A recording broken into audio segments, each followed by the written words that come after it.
Welcome back. We're going to get started with session 3, and we're going to hear a great presentation from Erin O'Connell. All right. She's going to tell us a little bit about the work she's been doing looking at ILF program instruments and how they're addressing the requirements in the rule.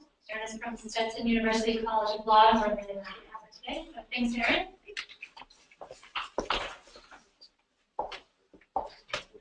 Hey, can you all hear me all right? Yes. Yeah, it's close to kind of the microphone, right? All right. Thank you all so much for being here. I'd like to also thank Rebecca and her awesome team at ELI for putting this workshop together. I'm really excited to be here.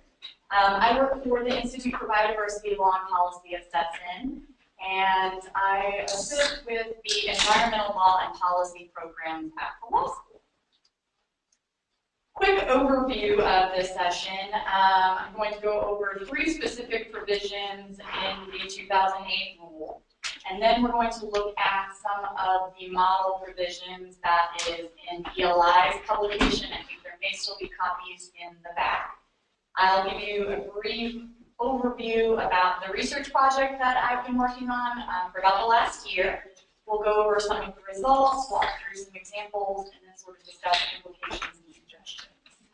And then I think we'll be able to save quite a bit of time for discussion, and if you don't have questions for me, I do have questions for all of you. So, as you all are probably aware, the rule requires certain information to be included in the program's final instrument.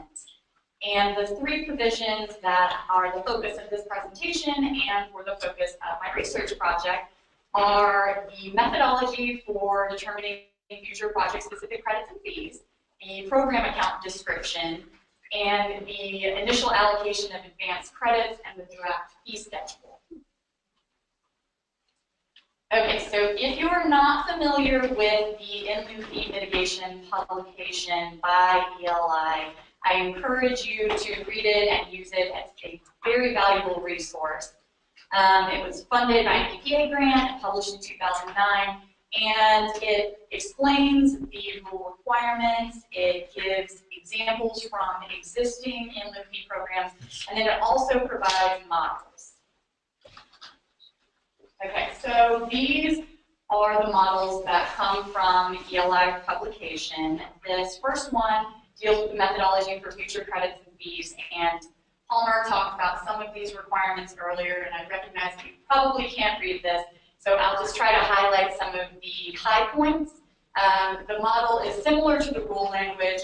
Basically, in terms of fees, they're determined by the sponsor. They need to be based on full cost accounting, and they need to take into account the expected costs, including land acquisition, planning, design, long-term management, adaptive management, labor, legal, and financial assurances, and then they also need to be reviewed and updated as necessary. In terms of credits, basically they need to be based on an appropriate assessment method or metric, and then the ratios, the standard ratios need to be provided. Here are the model provisions for the program account description. Again, I'll just try to highlight the main points for you.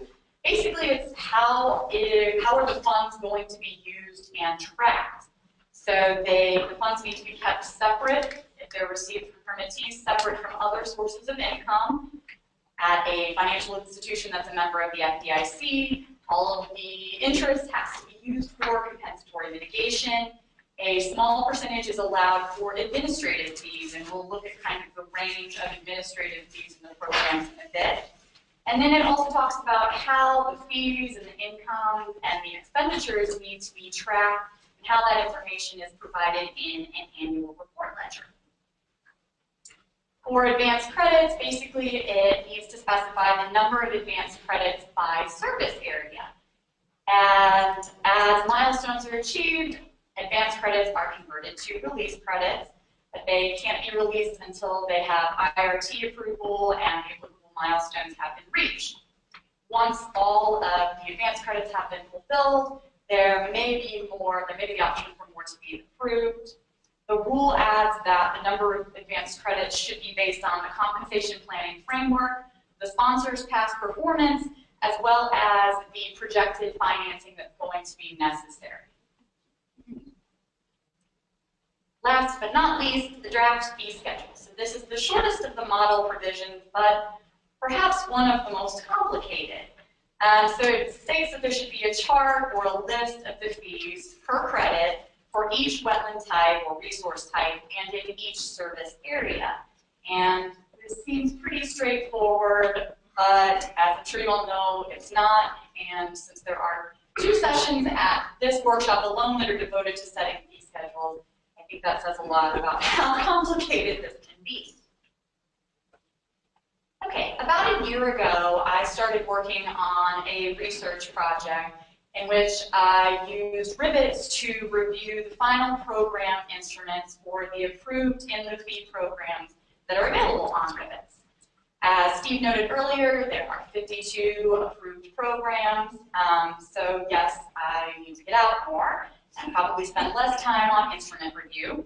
But I focused on those 3 specific provisions, so the credit and fee methodology, program account description, and advanced credits and a draft fee schedule to determine sort of how are these instruments complying with these requirements, what's the range.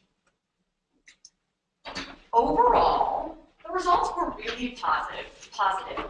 Most of the program instruments contained at least the minimum information that's required, with the notable exception of fee schedules. With regards to credits and fees, there's an incredibly wide range, and I think that that's probably not surprising at all, given the number of variables involved and the differences in the programs, the sponsors, the resources, locations, you name it. In terms of the program account, all of them had at least some description of the program account. And that's not surprising because that's something that's required in the initial prospectus. The range comes in a bit more when you look at advanced credits and fee schedules.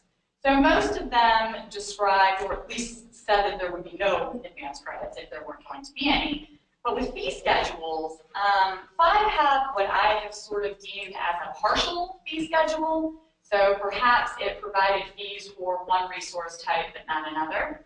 And 20 had no draft fee schedule at all. A couple of caveats I'd like to make. This was based just on the final instruments and the associated appendices or exhibits that were available on rivets. I would like to hear from you all, maybe at the end, about reasons that you think fee schedules weren't being included, or perhaps why there's such a broad range. But some ideas that I have as to the reasoning might be that some of these programs were older, so it's a continuation of a previous program.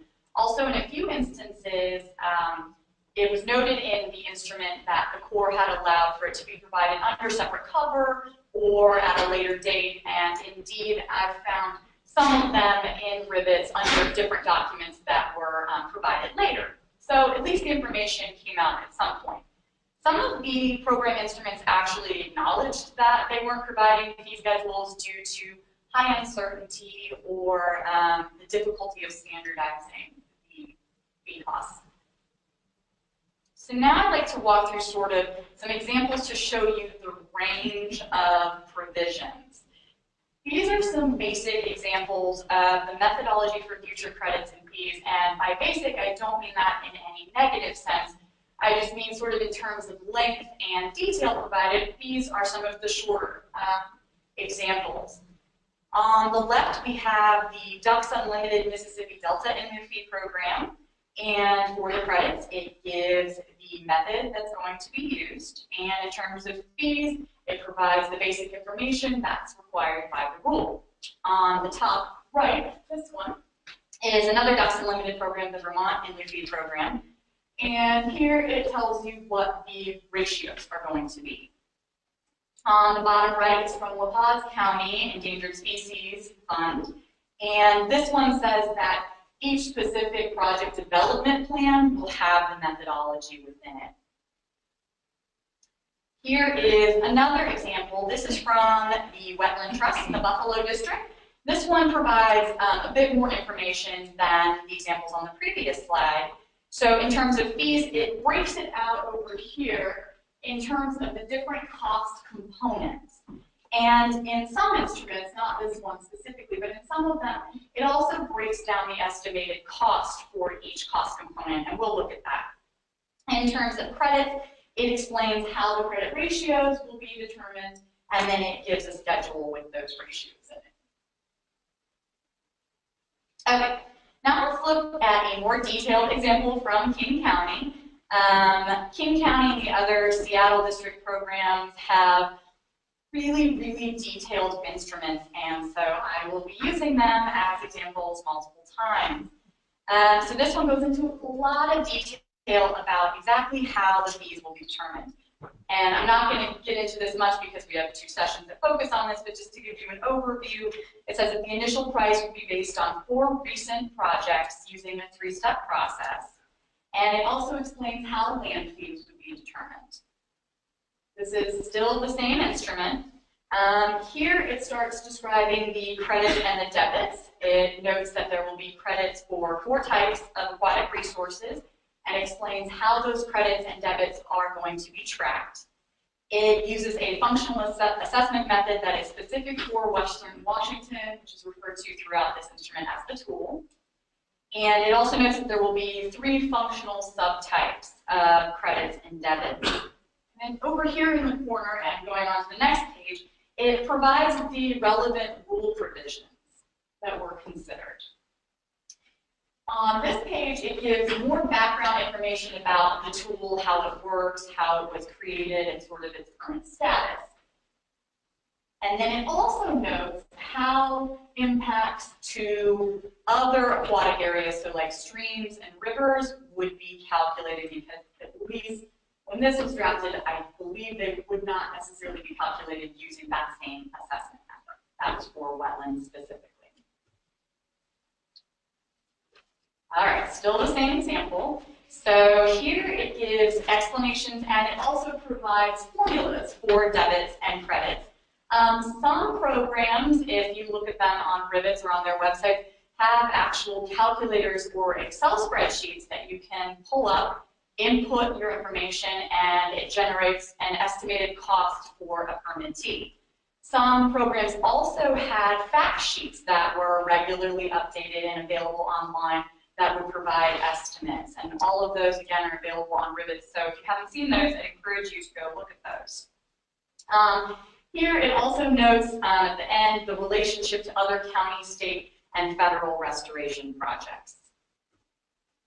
Okay, so now we're going to look at the program account descriptions, and these are basic examples. In terms of the program account descriptions, overall there was probably less variation with these descriptions, but there were still some differences. On the left, we have Ducks Unlimited New York Inland Fee Program, and the language used here is very similar to the language in the rule and in the ELI model provisions. It notes how the funds will be used and tracked. It describes the annual report. And this one notes that there will be sub-accounts for each service area. There are a variety of different types of sub-accounts that are established or will be established for these programs. Some focus on service areas, some focus on a specific cost component. So there are different ways that they sort of segregate these funds within the program account. On the right-hand side, we have the Southeast Alaska Land Trust. And this one notes that there will be a 6% administrative fee. And it also describes that it will have a dedicated stewardship fund and notes, of course, that the board can audit the program.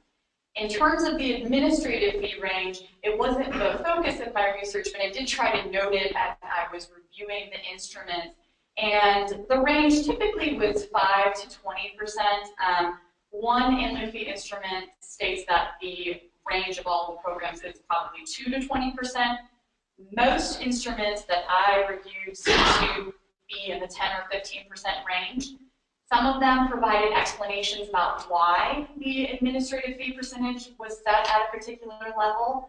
And then I thought, interestingly, in sort of terms of flexibility, some of them set the administrative fee percentage higher initially, and then noted that after several years or a certain period of time, they would assess that percentage and see if it could be decreased in any way.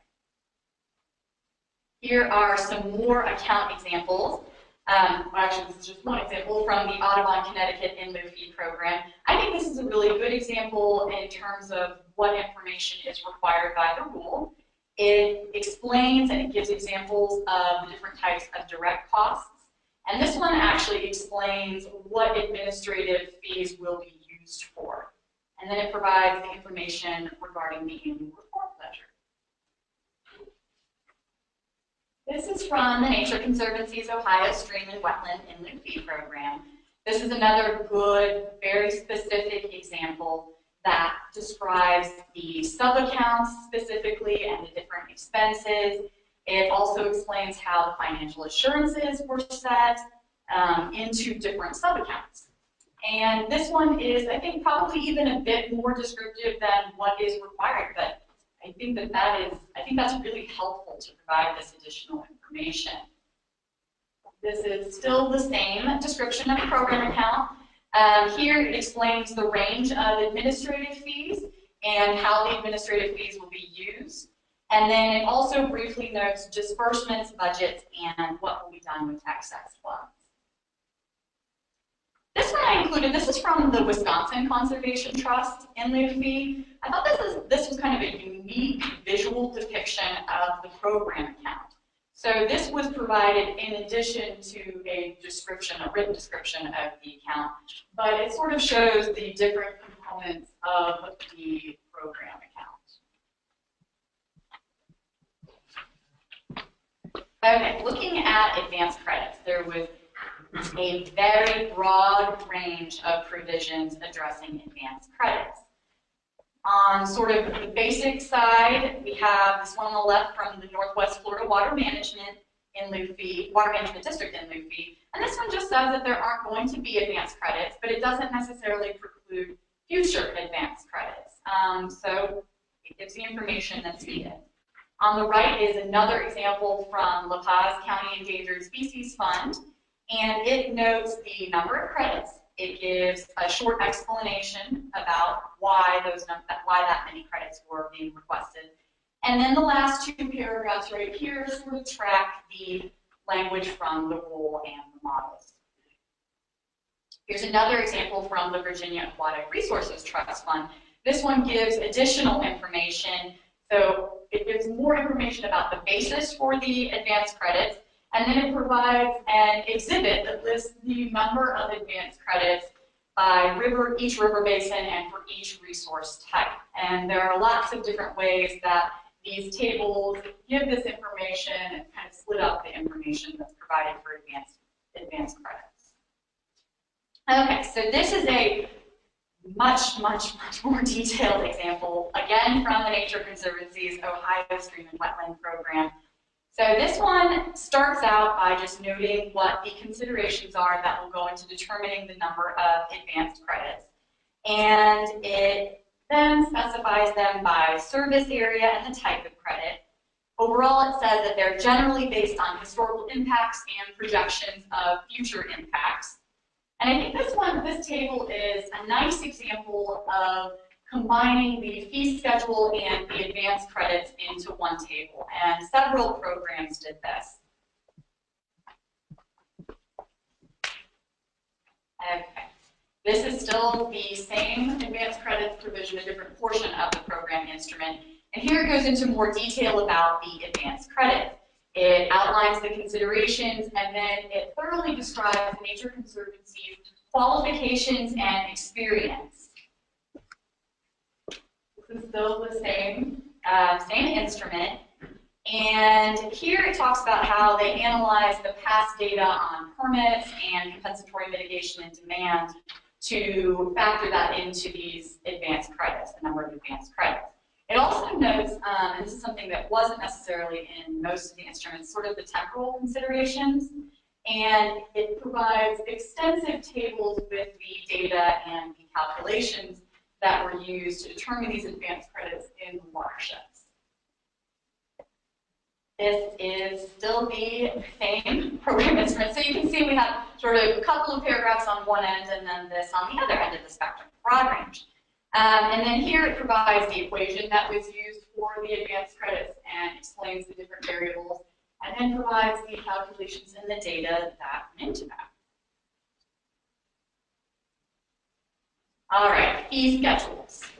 So as I noted, about 20 of the program instruments I reviewed did not have any fee schedule at all. So these are examples that didn't have fee schedules. The language that they use is similar to what is required for the rule in terms of determining cost, but it doesn't actually have a fee schedule. These are basic examples, and recall from the model language from the ELI publication, that this is really all that's required, a basic chart or a table that describes the fees. Here, these break it down by resource type and or service area. On the top left, we have the North Coast Regional Council of Park Districts in lieu fee for the Tuscarawas, I always slaughter that one, watershed. On the top right, we have the Kentucky Department of Fish and Wildlife Resources. And on the bottom, in the middle, we have the Keys Restoration Fund. I'm not going to go into a lot of detail on the fee schedules, but I did want to show you a few more examples and sort of note the main points from each of these. So you can see the range. The one on the left here is from the Terra Foundation, and this is one that actually shows the estimated amounts for each of the cost components. And then on the right-hand side, this is from the Ducks Unlimited New York in lieu fee program again. And this is also one that combines the advanced credits and the fee schedule into one table. Other examples, on the left, we have the Conservation Fund from Alaska. This one breaks the fees in each service area into rural, urban, and remote. And then on the right, we have another example from the Virginia Aquatic Resources Trust Fund. Okay, so last set of examples, these are examples of highly detailed fee schedules. Again, probably much more than what is required by the rule, but I think it provides really useful information. So this first one is from the Missouri Conservation Heritage Foundation Stream Stewardship Trust Fund, and it breaks it down into the different components and then gives the overall price per credit. Here is another good example from the Seattle district. This is the Pierce County in lieu fee program, and I know you can't read this, I can't even read this honestly, but it provides specific information about each step in the credit pricing analysis. So you can kind of work your way across to see how the final fee was determined. Last example, and this one's also from the Seattle district from the Hood Canal Coordinating Council in lieu fee. On the top left, it has the wetland pricing, credit pricing analysis. And then here on the bottom right, it has the marine nearshore credit pricing that is broken down into the different activity types. Okay, implications and suggestions. So sort of just at a basic level, most of these instruments are complying with those three provisions of the rule, with the exception of the fee schedule. But I think that these three provisions and all of the provisions that are required in the rule are really sort of action forcing. So as Palmer noted, there were a lot of concerns about in lieu fee programs, and having these requirements in the rule and requiring this information in the program instrument ensures that adequate planning is done initially, it's done up front. It also lends to greater transparency and accountability. And I think probably long-term contributes to the success and sustainability of these programs because they're making these important considerations and memorializing them up front. Now, of course, these should be flexible, evolving instruments and provisions, and I think that that can be incorporated as needed. A few suggestions. Continue coming to workshops and trainings like these and learn from each other and from the regulators. I would also suggest talking with the bankers. Several of the program instruments indicated that their credit determination or their fee determination was made after having some sort of anonymous poll or consultation with bankers or looking at data that was available through Rivets. Also, check out the ELI document and look online. So these other program instruments are available on Rivets to anyone at any time. And the programs also have program-specific websites often. You can find online templates that are really useful. So one good example is the State of Washington's Department of Ecology website. It has a template for a program instrument. And certainly these aren't cookie-cutter, one-size-fits-all type documents, but a lot of the initial sort of basic legwork has been done already and is out there, and you can use that information and adjust it as needed for your particular programs. All right, so that ends the presentation portion of this. If you have any questions, I'm happy to answer them, or I can ask you questions. I'll just mention that on the website, we do have some of those templates posted. That's you sent us, so you can look there. There are some there. Questions for Aaron? Vinny?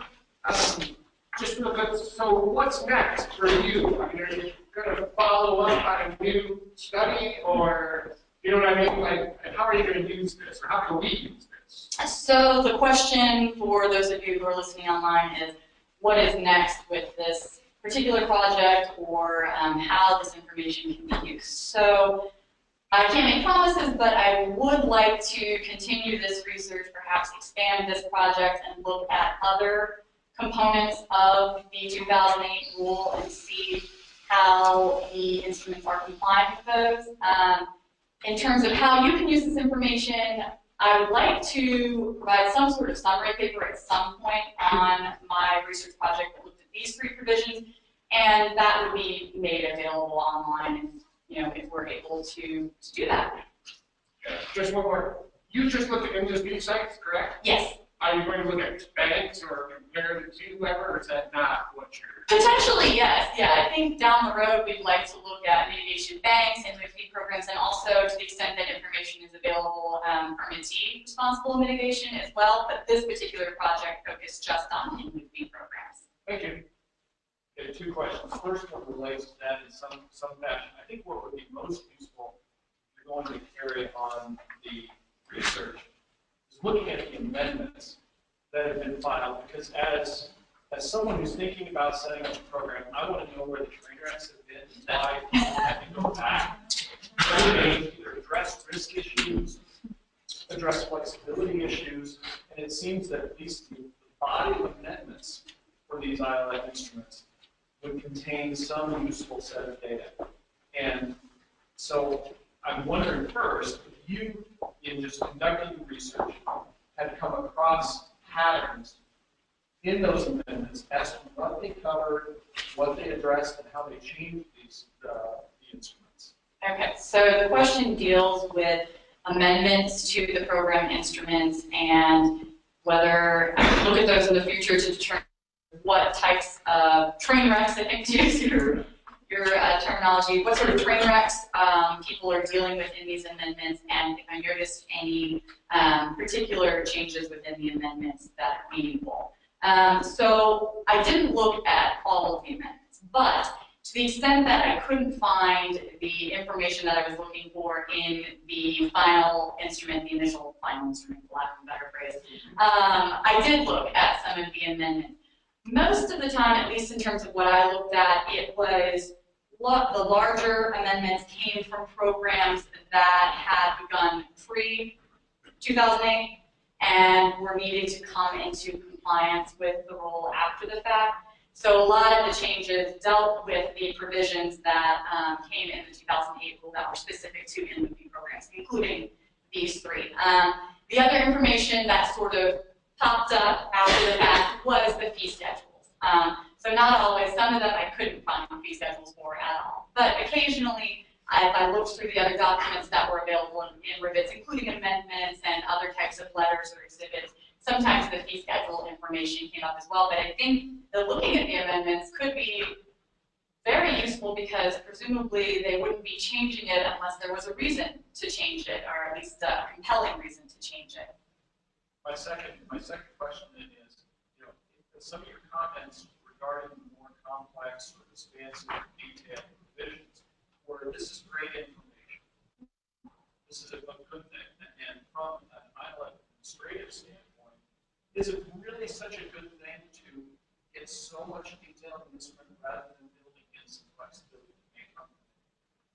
I think you have to strike a balance. I'm sorry, the question was whether having so much detail in the instruments is really a good thing, or if it is able to have some flexibility built in. And I think the answer is both. So I've told some people I have sort of the luxury of looking at this as like the neutral third party. I don't really have a horse in this race. So from my perspective, the more information that is available in black and white in these instruments, that's more information that I can gain. I say that I think it's really useful and helpful for all of you because if you are revising an instrument or starting a new program or just updating a program, I think that you can go and use these as examples of things that have been done and figure out what works best for your particular program. I know it sounds cliche, but knowledge is power, and so if people are providing this information within the ILF community, you all have access to that information and can implement and use that information. But certainly, yes,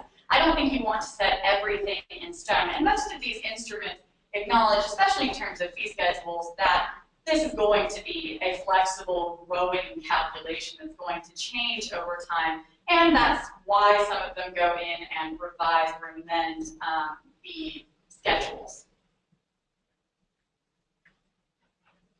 Did anybody tie the fees to land values? Yes, so the question is whether anybody tied fees to land values. So some of the instruments split the fee calculation into sort of a credit cost component and then a land cost component. So there were different ways that they would do this, different time periods, but they would often consider land acquisitions for the last 5 years, the last 3 years, and then look at the assessed value over time to factor that in. But I think most of them implicitly need to be including the land cost in the calculation.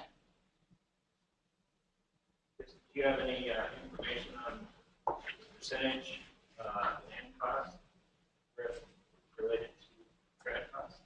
The question is whether there's any, or I have any information about the percentage of land cost that's related to the credit cost. I don't, that wasn't something that I focused on, but that would be something that's useful going forward. Well, some of the calculators, for instance, New Hampshire's, or for that matter, the Seattle mechanism to provide the data there, you could actually run that calculation very quickly to determine what percentage of the fee is land cost.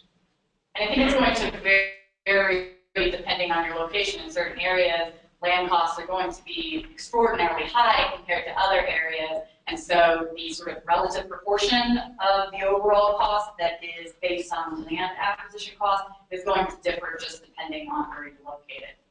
In Minnesota, we ran those recently. It's 50 to 70% of credit costs related on average. Yeah. Jessica? So you think, just to clarify that, the land acquisition costs are 50 to 70% of the price? No, of the cost generation. 50 to 70% of that is Project, whether it's a new fee or whatever, 50 to 70% of the cost of that project.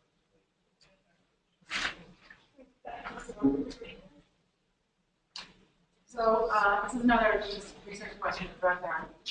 Maybe it's not in your